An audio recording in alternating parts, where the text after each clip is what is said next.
नहीं, के रातू बिखरना नहीं, नहीं कुछ छूने को है, अरे आज मिला रस से डरना नहीं, यार चलो बदलने की रुत है,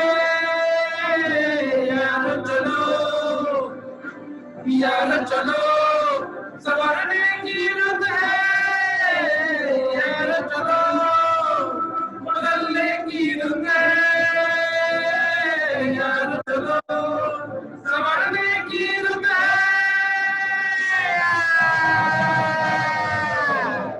होते हैं तो सब कुछ परफॉर्मे करेगा तो ऑडियंस कौन रहेगा? ताली बजाने वाले लोग भी चाहिए जो बैकएंड में रह करके तमाशा देखे। लेकिन मैं चाहता हूं तुम सब कुछ परफॉर्मर बढ़ो, रिचुअल पार्ट है, इसमें कुछ भी प्रैक्टिकल नहीं है, लेकिन प्रैक्टिकल जो है इसके आधार पे ही करते हैं। एसडीएलसी किसी भी सॉफ्टवेयर या किसी भी सिस्टम को डेवलप करने के लिए एक बना बनाया फ्रेमवर्क है। यह पूरे उस सारे स्टेप को, प्रोसीजर्स को डिस्क्राइब करता है जिसके थ्रू हमारा सॉफ्टवेयर या सिस्टम डेवलप होता है। यहाँ पे एसडीएलसी जो स्टैंड करता है सॉफ्टवेयर डेवलपमेंट लाइफ साइकिल या सिस्टम डेवलपमेंट लाइफ साइकिल।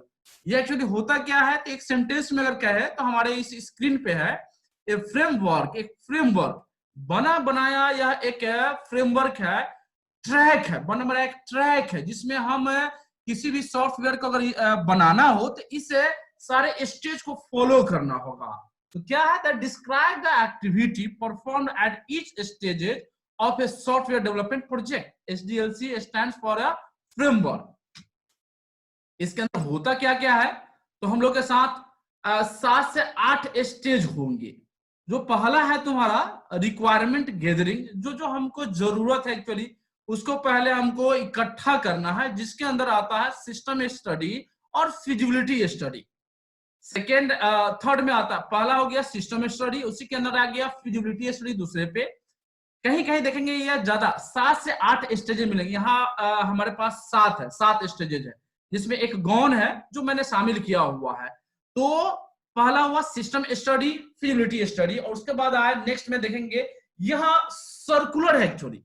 यहाँ लाइफ साइकिल क्यों बोला जाता है, साइकिल का मतलब ये होता है कि चक्र के अनुसार घूमना, जहां से शुरू करेंगे वहां फिर पहुंच जाएंगे। तो ये हमारे पास ये जो रिक्वायरमेंट गैदरिंग है, सिस्टम स्टडी और फिजिबिलिटी स्टडी। इसके बाद आता है हमारे पास सिस्टम एनालिसिस, जिसमें हम लोग एनालिसिस पार्ट पे जाते हैं।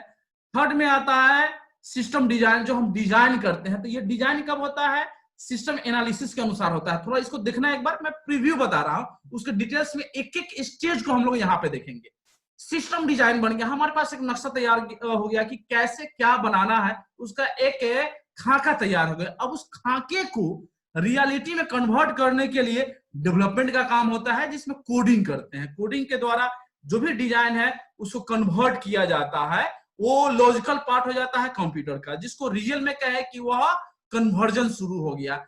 जब भी हम लोग कोडिंग करते हैं तो कोडिंग का टेस्ट भी करते हैं। टेस्ट इसलिए करते हैं उसमें कोई एरर्स नहीं हो, बग्स नहीं हो, वह जो है खत्म हो जाए। जब एरर फ्री हो जाएगा तो हमारे पास उसको इंप्लीमेंट करने का ऑप्शन होता है। नेक्स्ट हमारे पास सिस्टम का कोडिंग कर दिया, टेस्टिंग कर दिया, सब ओके हो गया। ओके करने के बाद अब इसको इंप्लीमेंट करना के लाइव कर देना, यूजर इसको इस्तेमाल करे। जो ऑब्जेक्टिव के साथ सिस्टम को बनाया गया है, सॉफ्टवेयर को बनाया गया है, वह काम करना शुरू कर देगा। तो उसके लिए इंप्लीमेंटेशन काम करते करते अगर कहीं पे गड़बड़ हो जाती है तो टाइम टू टाइम वो उन सारे एरर्स को दूर करना मेंटेनेंस हो गया। तो हमारे पास ये 7 जो है एक सर्कुलर वे में स्टेजेज है, जिसको हम लोग एसडीएलसी में शामिल करते हैं, और यह एसडीएलसी का इंपॉर्टेंट पार्ट होता है। हम तो एक एक करके देखते चलते हैं। रिक्वायरमेंट गैदरिंग के अंदर है सिस्टम स्टडी और फिजिबिलिटी स्टडी। तो हम दोनों को देखते हैं, वह एक स्टेज को पूरा कर देता है। उसके बाद आएंगे analysis, design, coding, testing, implementation and maintenance. पहला है हमारे पास सिस्टम स्टडी। सिस्टम स्टडी क्या है, यह एसडीएलसी का फर्स्ट स्टेज हुआ। ठीक से देखना, हम लोग डिस्कस करेंगे बाद में। अभी हम लोग इस पे एक एक पॉइंट को देख लेते हैं। First step of SDLC, software development life cycle का यह पहला स्टेप हुआ। इसमें होता क्या है, एक ब्रीफ इन्वेस्टिगेशन, एक जांच पड़ताल होता है। जिस सिस्टम को हम लोग कंसीडर करते हैं डेवलप करने के लिए, तो उसका पूरा एक इन्वेस्टिगेशन होता है कि वो है क्या चीज, व्हाट इज दिस। वो सिस्टम, सिस्टम कहने का मतलब सॉफ्टवेयर या कंप्यूटर सिस्टम भी हो सकता है, या और कोई भी सिस्टम जिसको हम लोग डेवलप कर रहे हैं, कोई प्रोजेक्ट हो सकता है, ये सारे इसके अंदर आते हैं। A brief investigation of the system under consideration, preparation of system proposal, जो सिस्टम है एक्चुअली उसका एक प्रपोजल तैयार करें कि है क्या चीज, इसके अंदर क्या क्या रिक्वायरमेंट है, list of the problem definition, इसमें क्या क्या प्रॉब्लम्स है actually, objective the study terms of the reference for study, क्या क्या इसका रेफरेंसेज है, सबको डाली, कहां कहां से इसको स्टडी किया जा रहा है उस रेफरेंस को। जैसे हम लोग विकिपीडिया पे देखते हैं, तो विकिपीडिया पे एकदम जरूर लिखा रहा था रेफरेंसेज, जो डाटा आता है ना वो ऑथेंटिक होता है, इसलिए विकिपीडिया को मैंने विश्वसनीय होता है, वहां से कुछ भी लोगे तो वह एकदम एक्यूरेट होगा, क्योंकि वह जो है ना कहीं से ऑथेंटिक जगह से लिया जाता है। Expected benefit of new system, पुराने सिस्टम से इसका केस स्टडी कर रहे हैं हम लोग, स्टडी करके अब प्रपोजल तैयार कर रहे हैं। अब उस प्रपोजल में ये भी डालना होता है कि इसका क्या नया मैंने इसका बेनिफिट क्या है, जो नया सिस्टम लोग डेवलप करेंगे इसका बेनिफिट क्या है। प्रोजेक्ट इनिशिएशन, प्रोजेक्ट इनिशिएशन क्या चीज, इसको कैसे हम स्टार्ट करेंगे, background analysis and deciding the models of system, हमारे सिस्टम का मॉडल कैसा होगा इसको पूरी तरह से डिसाइड करना। इसके अंदर जो है ना एनालिसिस किया, स्टडी किया जाता है, एनालिसिस नहीं बल्कि स्टडी किया जाता है। अभी सिर्फ इन्वेस्टिगेट किया जाता है, जैसे कोई घटना होती है तो घटना के पीछे क्या क्या कारण है, कहां कहां से इसका ओरिजिनेट हुआ है, कहां से कनेक्शन है, ये सारी चीजें जो है ना ये सिस्टम स्टडी के अंदर शामिल होता है। System proposal is prepared by the system analyst. System analyst किसी भी ऑर्गेनाइजेशन का सबसे एक्सपीरियंस, सबसे बड़ा जो है ना वैल्यूएबल है जो है ना एम्प्लॉय होता है, जो प्रपोजल तैयार करता है, और प्रपोजल को यह मैनेजमेंट के सामने रखता है, तो यह एक्सेप्ट भी हो सकता है अथवा रिजेक्ट भी हो सकता है। तो रिजेक्ट होता है तो इसलिए बोला जाता है कि हाँ आपको यहाँ पे कमी है, इसको जाके इंप्रूव कीजिए। ये एक्चुअली क्या है, एक पहला स्टेज हुआ। किसी भी सॉफ्टवेयर को डेवलप करने से पहले हम लोग उसकी स्टडी करते हैं। मुझे लगता है कि इसमें कोई दिक्कत नहीं होनी चाहिए, जहां पे दिक्कत होगा तो पॉइंट को अपने लिखते चलना, स्क्रीनशॉट लेते चलो और इसको हम लोग डिस्कस करेंगे, नो प्रॉब्लम एट ऑल। ये हुआ हमारा क्या चीज, सिस्टम स्टडी। सिस्टम स्टडी कर लेते हैं कि सारा इन्वेस्टिगेशन हो गया, हमारे पास सारा डाटा आ गया, अब उस डाटा को इवैल्यूएट करना, एनालिसिस करना, that is comes under feasibility study. हमारे पास डाटा आ गया, पुराने सिस्टम, नया सिस्टम, प्रपोजल तैयार हो गया, अब उस प्रपोजल पे इवैल्यूएशन शुरू होता है। यह जो हमारा प्रपोजल, जो मेरा सिस्टम है, वह सिस्टम हमारे रिक्वायरमेंट के अनुसार, हमारे मशीन के अनुसार यहां जो दिया हुआ है, and analysis and evaluation of A proposed project, test of proposed systems in the light of workability machine, user requirement। Actually क्या है, ये जो प्रपोजल हमारा बना, यह प्रपोजल क्या काम करने लायक है या काम में लाया जा सकता है, मशीन के अनुसार काम कर सकता है, रिसोर्स अवेलेबिलिटी, क्या रिसोर्स इसके लिए अवेलेबल है, cost estimation, schedule, benefit of software to the organization. यह क्या है, कॉस्ट एस्टिमेशन, मतलब कि हमारे पास बजट है कि नहीं है।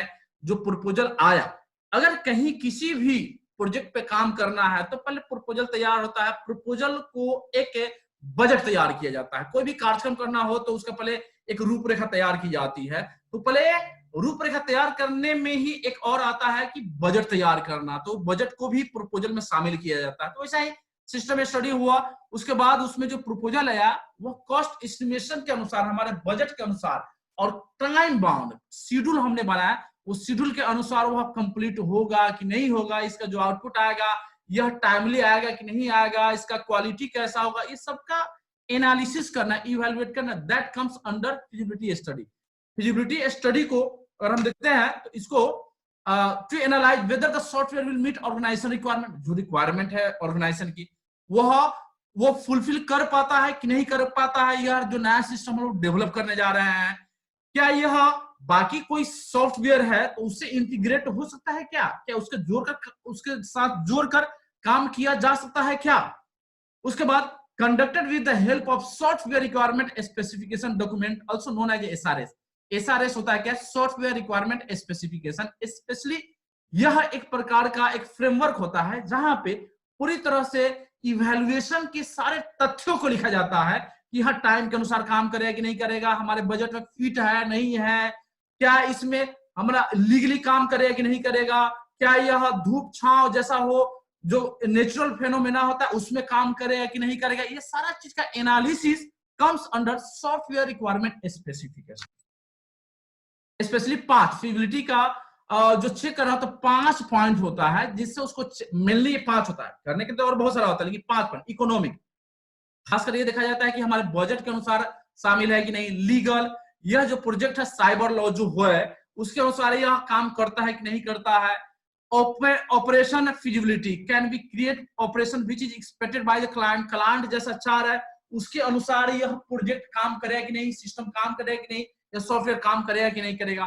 Technical, need to check whether the current computer system can support the software, यह जो सॉफ्टवेयर हम लोग डेवलप करने जा रहे थे क्या यह करेंट कंप्यूटर इसको सपोर्ट करता है, जिसको कंपैटिबिलिटी बोलते हैं। जैसे हम लोग अभी जो इस्तेमाल करते हैं सी कंपाइलर का, तो यह हम लोगों में सपोर्ट नहीं करता, इसके लिए सी डॉस बॉक्स का हम लोग इस्तेमाल करते हैं। पहले सीधा जो है वो जो ये जो सी का जो कंपाइलर है वो विंडोज जो एक्सपी था उसमें कंफर्टेबल था, लेकिन अभी विंडोज 7 में 8 में 10 में वो काम नहीं करता है बढ़िया से, इसलिए डॉस बॉक्स का इस्तेमाल करते हैं। तो कंफर्टेबल है कि नहीं है इसका चेक करना, और यह टाइम के अनुसार दिए हुए शेड्यूल के अनुसार वो कंप्लीट होता है कि नहीं होता, ये चेक करना फिजिबिलिटी स्टडी के अंदर आता है। फिजिबिलिटी स्टडी को करने के लिए 8 स्टेप मैंने पहले बता दिया है, 8 स्टेप है। Form a project and appoint a project leader. पहले प्रोजेक्ट तो हमारा प्रपोजल तैयार हो गया, उस प्रपोजल को एक प्रोजेक्ट के रूप में कन्वर्ट करना और उसको कंप्लीट करने के लिए एक प्रोजेक्ट लीडर अपॉइंट कर देना। अब उस प्रोजेक्ट का एक फ्लो चार्ट तैयार करना, यह कैसे कैसे काम करेगा। तो फ्लो चार्ट को कंप्लीट करने के बाद अब वो candidate system, potential candidate system का मतलब क्या होता है, पोटेंशियल माने जिसके अंदर काबिलियत है, जिसके अंदर क्षमता है कि हाँ यह सिस्टम जो है बहुत बढ़िया काम करेगा, उसको जो है चुना जाता है। तो बहुत सारे सिस्टम को चुना जाता है, अब उस सारे सिस्टम को जो ना कंपेयर किया जाता है अलग अलग क्वालिटी के अनुसार। तो क्वालिटी क्या होगा, कैरेक्टरिस्टिक्स, पहले उस सारे कैंडिडेट सिस्टम का कैरेक्टरिस्टिक आइडेंटिफाई किया, उस कैरेक्टरिस्टिक्स के आधार पे हर एक सिस्टम का जो परफॉर्मेंस है, कॉस्ट इफेक्टिवनेस है, उस सबको इवेलुएट किया जाता है, डिटरमाइन किया जाता है कि हाँ ये हमारे बनाए हुए बजट के अनुसार कौन सा सिस्टम कंफर्टेबल है, काम करेगा कि नहीं करेगा, यह सब चीज की चेक किया जाता है।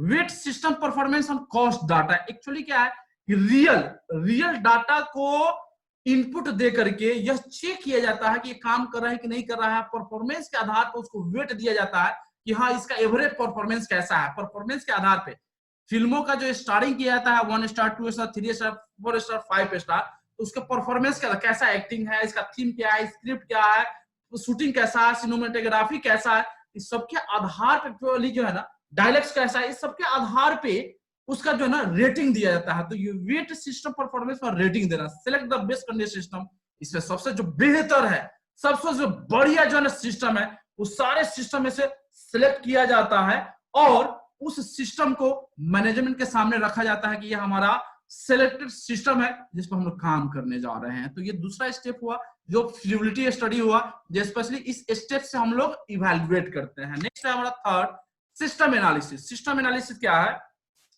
सिस्टम एनालिसिस स्पेशली जो 2 वर्ड है, सिस्टम हम लोग पहले जान चुके, सिस्टम एक है जो एक क्रमबद्ध तरीके से किसी भी ऑब्जेक्टिव को हासिल करना, एनालिसिस मतलब पूरी तरह से उसके गहन चिंतन मनन और उसकी इवैल्यूएशन करना, इंटरप्रेट करना। जो हमारे पास डाटा आया उस डाटा के आधार पे क्या यह स्टैंड करता है, क्या इसमें जो प्रॉब्लम है उसका सॉल्यूशन है, इस ऑब्जेक्टिव को भी इसमें शामिल करना है। तो कलेक्टिंग एंड इंटरप्रेटिंग फैक्ट्स, जो फैक्ट हमारा आया अब उसको चेक करना कि हाँ वह हमारे रिक्वायरमेंट के हिसाब से, ऑर्गेनाइजेशन के हिसाब से वह ठीक है कि नहीं है। आइडेंटिफाई द प्रॉब्लम को आइडेंटिफाई करना and decomposition of A system into its component, और जो हमारा बड़ा सा एक सिस्टम है उस सिस्टम को छोटे छोटे पार्ट में कन्वर्ट करके उसको एनालिसिस करना, जज करना और इवैल्यूएट करके उस टेक्निक को निकालना जिससे हम लोग डिजाइनिंग पार्ट में जा सके।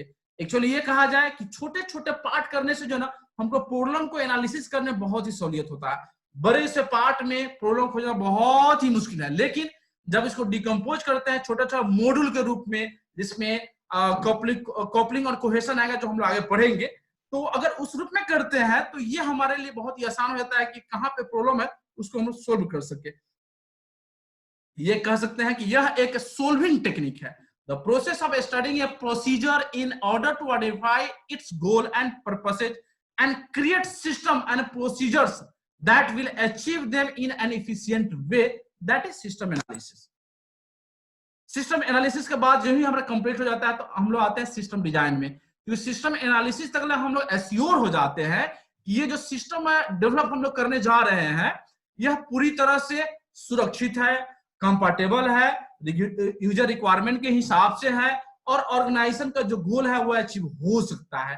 अब आता है यह नेक्स्ट फेज जो सिस्टम डिजाइनिंग है। System designing specially crucial phase इसलिए है कि यहाँ से अब कन्वर्जन शुरू होता है, अब फिजिकल पार्ट बनना शुरू होता है। यहाँ से एक हमको आकार दिखाई देना था कि हमारा जो सिस्टम डेवलप हो रहा है, हमारा जो सॉफ्टवेयर डेवलप हो रहा है वो कैसा दिखाई देगा, उसका बैकग्राउंड कैसा होगा, उसका फ्रंट एंड कैसा होगा, बैकएंड में क्या होगा, तो ये सारा चीजें हमारे पास आ जाता है। तो अब इसको जो डिजाइनिंग में दिया जाता है, जो डिजाइनर करता है, स्पेशली सबका एक अपना अलग अलग टीम होता है। जितना भी हम लोग फेजेज पढ़ रहे हैं सब फेजेज के अलग अलग जो है ना वो एक टीम होती है जिसका लीडर एक काम करता है उस पर। Converted from logical system design to physical system design, यहाँ से अब स्टार्ट होता है और यह दो प्रकार से काम किया जाता है। एक तो होता है जो पहला डिजाइन होता है प्रिलिमिनरी डिजाइन, जनरल डिजाइन, जो एक कॉमन है, जो हर एक में हर एक कंप्यूटर मैंने सिस्टम को जब डिजाइन करना हो तो जनरल रिक्वायरमेंट होता है। जैसे एक आदमी को रोटी कपड़ा और मकान जीने के लिए है, कार नहीं भी रहेगा तो काम चल जाएगा, एसी नहीं भी रहेगा तो काम चल जाएगा। एक जो फंडामेंटल रिक्वायरमेंट है, फंडामेंटल डिजाइन है, उसको ड्रॉ करना, that is a general design. और जब हम उसमें एडिशनल एडवांसमेंट हम जोड़ देते हैं तो दैट इज डिटेल डिजाइन या स्ट्रक्चर डिजाइन। जब हमारे पास डिजाइन तैयार हो गया, जनरल डिजाइन हो या डिटेल डिजाइन हो, अब उस डिजाइन के अनुसार छोटे छोटे मॉड्यूल के अनुसार अब हम लोग कोडिंग करना शुरू करते हैं। तो ये भी इसमें भी प्रोग्रामर होता है, तो प्रोग्रामर का भी एक लीड प्रोग्रामर होता है जो उसका एक टीम लीडर के रूप में रहेगा। बहुत सारा प्रोग्रामर अलग अलग मॉड्यूल पे काम करेगा, सब उसका काम ही है दिए हुए टारगेट के अनुसार जो प्रोग्रामिंग लैंग्वेज में बनाना है उसको वह कोडिंग करना शुरू करेगा। The actual implementation of system design, it gives the workable system of the SDLC. SDLC का धरातल पर उतारने का काम यहीं से शुरू होता है। Coding of design into computer understandable language, that is programming language. A small part of coding is preferred as a program. The procedures are transformed into control specification by the help of a computer language. Actually क्या है, जो हमारा procedure था अब computer में इस programming language में convert करके और पूरी तरह से एक कंट्रोल स्पेसिफिकेशन क्रिएट कर दिया जाता है जहां से हम लोग उसको आगे काम कर सकते हैं।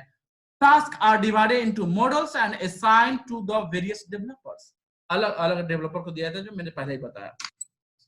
नेक्स्ट है जो अलग अलग डेवलपर अगर कोडिंग तैयार कर देता है, ये कोडिंग सही है कि नहीं है, काम कर रहा है कि नहीं कर रहा है, तो अब क्या होता है कि यह एप्लीकेशन पे इसको चेक किया जाता है कि यह इसमें कहीं कोई गड़बड़ तो नहीं है, एरर्स तो नहीं है, बग्स तो नहीं है। Developed program are tested for running the application.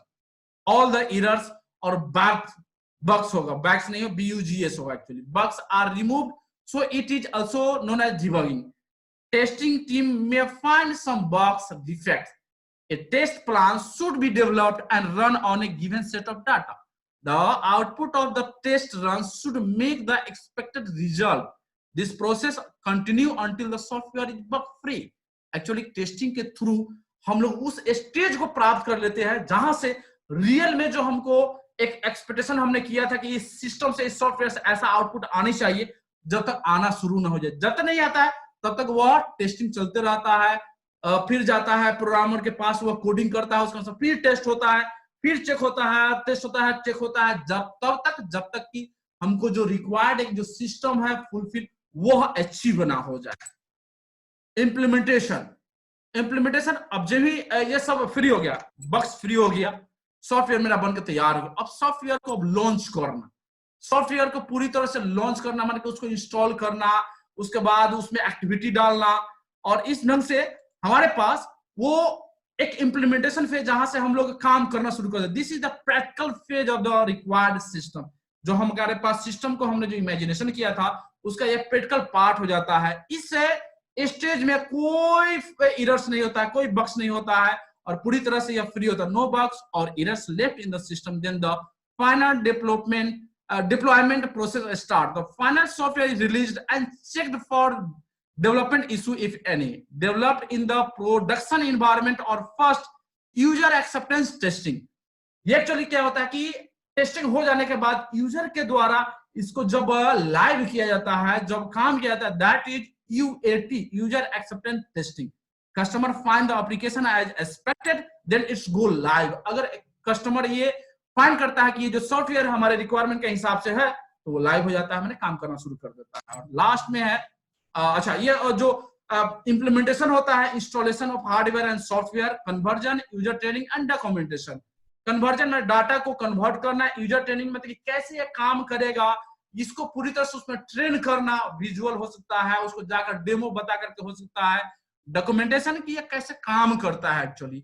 ये सबका एक जो है ना डॉक्यूमेंटेशन एक टेक्सचुअल पार्ट होगा, हार्ड पार्ट होगा, जिसमें लिखा हुआ रहेगा कि अगर कहीं पे गड़बड़ होता है, जैसे स्टार्ट कैसे करना है, बंद कैसे करना है, अगर कहीं गड़बड़ होता है तो उसको सुधार कैसे करना है, तो इसका एक डिस्क्रिप्शन होता है जिसको बोलते हैं डॉक्यूमेंटेशन।